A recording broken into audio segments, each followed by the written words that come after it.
In my development, I took my father's estate as a basis. He had several garages, which he rented out for a penny. When I grew up, I decided to do business. I equipped my father's garages with everything necessary for reliable storage. Thus, I managed to rent them out much more expensive for commercial purposes. I was good at it, and I decided to develop in this business further. On the way to my first serious income, I met Adeline. This girl liked to spend her free time in the same cafe as me.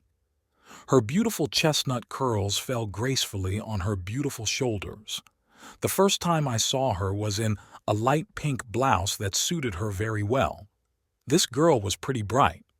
She ordered a cappuccino for herself, sat down in her favorite place in the corner of the cafe. If it was not busy, I liked to see her with a serious face reading some magazine, eagerly peering at its pages with white-brown eyes. One day, I plucked up the courage to go up to her and meet her girl. "Hello, I'm not following you. I just see you here quite often. Do not take it for impudence and self-confidence, but I ordered your favorite drink and took your favorite place in this cafe. I would be pleased to meet you, then I will leave you and you will sit in your favorite place and forget about me." I suddenly approached her as soon as she entered the cafe. "Young man, thank you very much. You just blew me away." The girl answered shyly, "I'm sorry. I talk a lot when I'm nervous. I'll probably go." I answered in embarrassment. "Well, what are you? I did not refuse you. I remember you. You also often like to sit in this cafe, reading a newspaper and drinking your little cup of coffee." The girl said with a smile, "Are you following me?" I joked back. "I think we're both following each other." "My name is Henry." "What is your name?" I introduced myself. "My name is Adeline," a girl introduced herself. "It's very nice to meet you, Adeline, then. I hope you don't mind if I sit down at your table again." "What do you sit down? Let's talk." This is how our first meeting went. We sat and talked. I managed to make a good joke several times. Adeline laughed for a long time. Then our communication became closer and closer, and it's been 17 years since we got married. My business became quite successful, so Adeline and no longer needed to work. I created a unique storage system with very convenient logistics. I had huge warehouses where various equipment was stored. These were not just abandoned hangars on the edge of the city with rusty gates and a barn lock. There was a good security system in place. There were security cameras. Everything worked like clockwork. There were all the necessary conditions for storage fast delivery of this equipment. I was approached by large chain stores that kept their goods with me, so I achieved what I wanted and now I could enjoy life with my beloved wife. But Adeline behaved more and more impudently. She stopped appreciating the importance of money, as it was not easy for me to reach such heights. She began to ask me for more and more money with which it was already possible to buy a huge house with servants. I decided to cut her budget a little. "Honey, why are you so angry? Or have you forgotten that I earned this money and you like a black hole suck in more and more irrevocably? Is that what you're missing? You already have so much more than anyone else." I spoke out indignantly. "Yes, there is, but I know that I can afford much more, and you definitely won't be disappointed." Adeline answered with impudence, "How are you even talking to me? Do you have any idea what I had to go through to achieve all this? How much effort I put into this?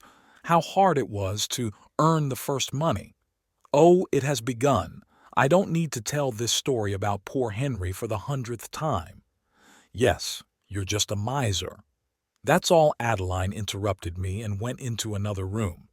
It hurt me a lot to hear that I did not notice how my wife turned from a kind and sympathetic girl into an insatiable kept woman who was never enough, who was always dissatisfied with everything. I hoped that the moment would come when Adeline would come to her senses and begin to appreciate me and what she has now.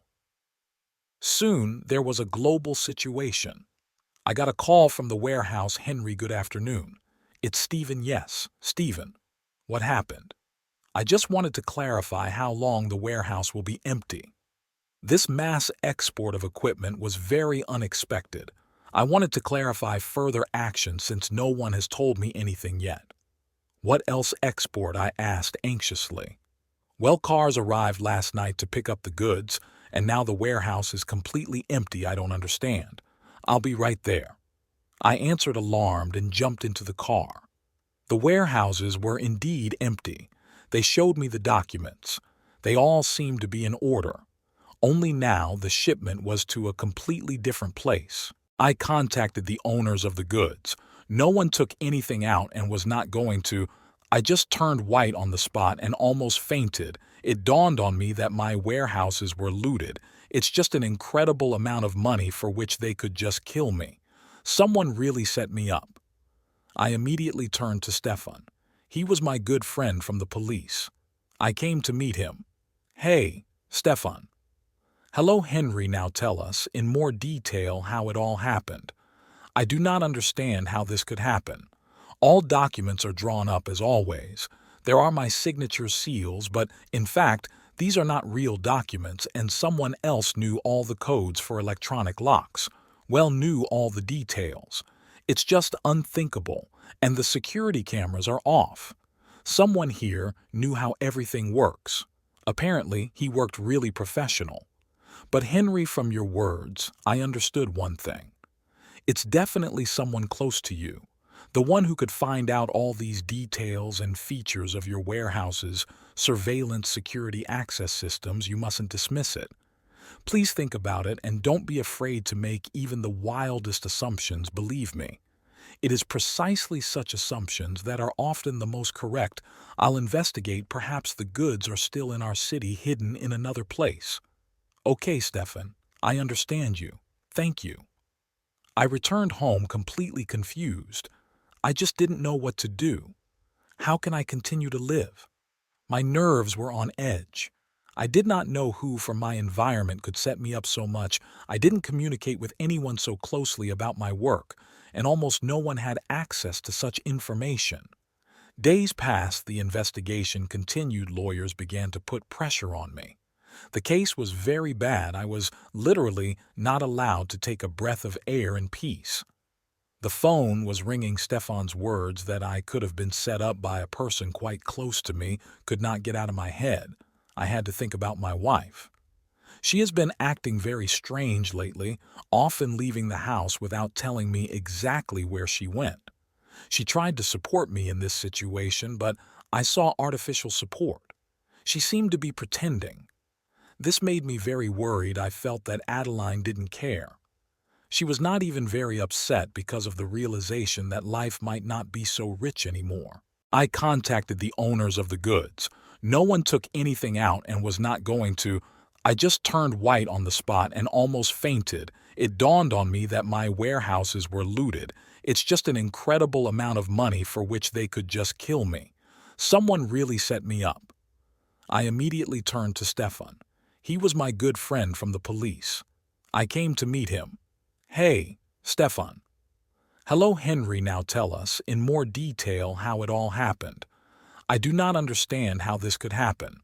All documents are drawn up as always.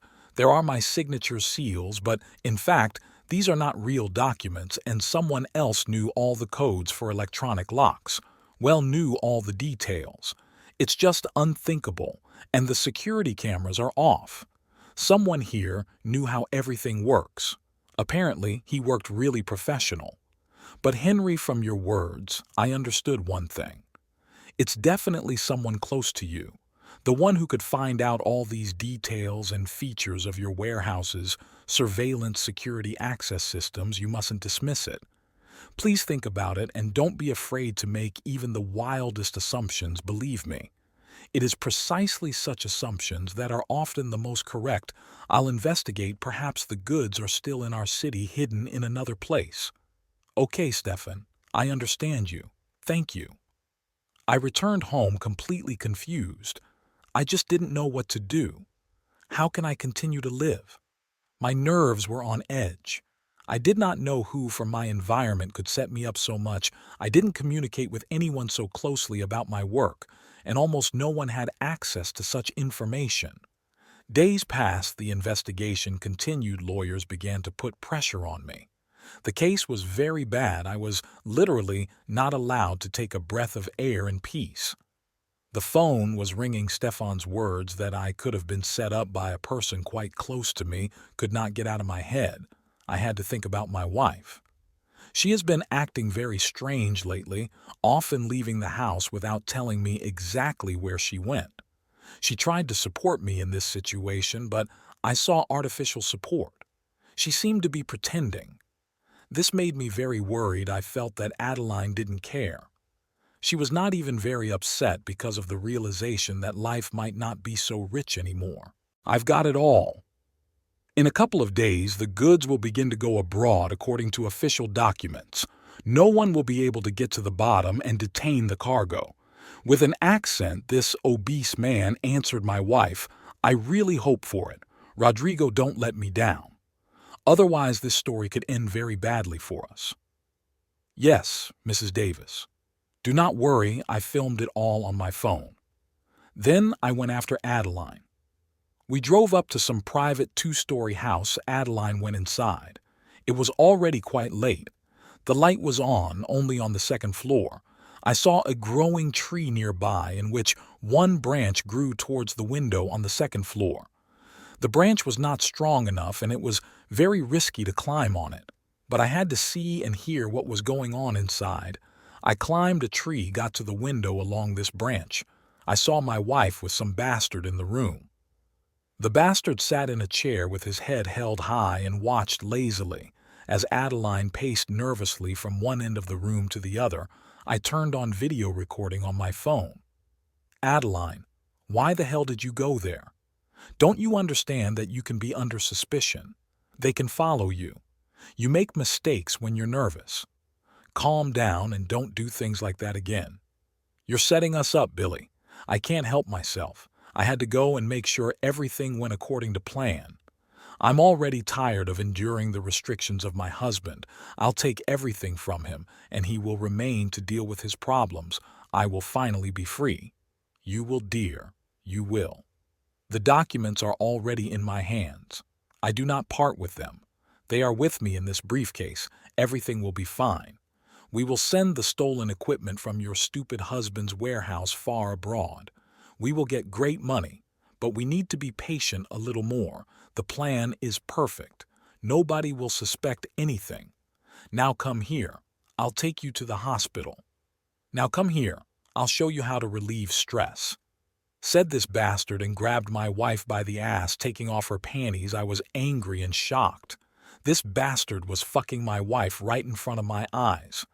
Suddenly, I was alarmed by the barking of dogs. I was distracted and momentarily lost my balance and fell. Fortunately, I fell successfully, remained intact, but I had to quickly leave since the dogs were not tied. I ran to my car and left. I drove for about half an hour and then stopped on the side of the road. Tears welled up in my eyes. My hands were on the steering wheel. I bent my head and rested on her hands, trying to comprehend everything that I just saw and heard. My greedy wife decided to just rob me, set me up. She absolutely did not care what would happen to me if she successfully took out the stolen goods. But now I won't let that happen. These bastards should have been held accountable for what they did to me. "Hello, Billy." "Yes, Rodrigo. What happened?" "Come to the warehouse with Mrs. Davis. The cars arrived ahead of time. We need documents and your presence. Why the hell did they arrive so early? Were they supposed to only the day after tomorrow?" Billy asked angrily. "Chief, I don't know. I'm in shock." "Come," Rodrigo said, confused. Rodrigo said, confused. "Okay, now we'll arrive. Look around there, it's too suspicious." Billy answered Adeline and Billy arrived at the warehouse. It was dark and empty inside. Rodrigo, "Where are you, Kevin, Michael, anyone?" Billy asked warily, peering into the darkness. "What the heck? Where is the product? What is happening?" Billy yelled furiously. "The product is where it should be," I shouted, running out of the darkness and properly loaded in the face of Billy with an iron pipe. "What the heck?" Billy asked, holding his bloodied mouth. "Lie down and don't blather, scum. It's all over. And you scum, why are you silent? Did not expect to see me here." I turned to my dumbfounded wife, who froze with fear, stood silently, and trembled. "Henry, please believe me. This man dragged me here by force. It's not my fault." Adeline suddenly exclaimed, "What are you talking about?" I answered, turning on the video on my phone where she was fucking Billy. "You wanted freedom, so I let you go. Don't worry. You will continue to be a kept woman only. I'm afraid the conditions of detention will not be the same, since you bastards will go to jail," I shouted. Suddenly, the bright light of powerful lanterns came on. We were surrounded by a lot of police and special forces. I contacted my friend in advance. Everyone in this warehouse was arrested, and they even managed to take out the equipment. Rodrigo was forced to call Billy and lure him along with Adeline. Billy was seized of his fake documents for the goods. I handed over the video that I recorded. The arrested were excellent at testifying against each other to protect their own skins, but this only made matters worse. Everyone went to jail together. I settled all misunderstandings with partners. Understandings with partners. My warehouses were filled with goods again. I tightened up the security system and never let anyone fool me again.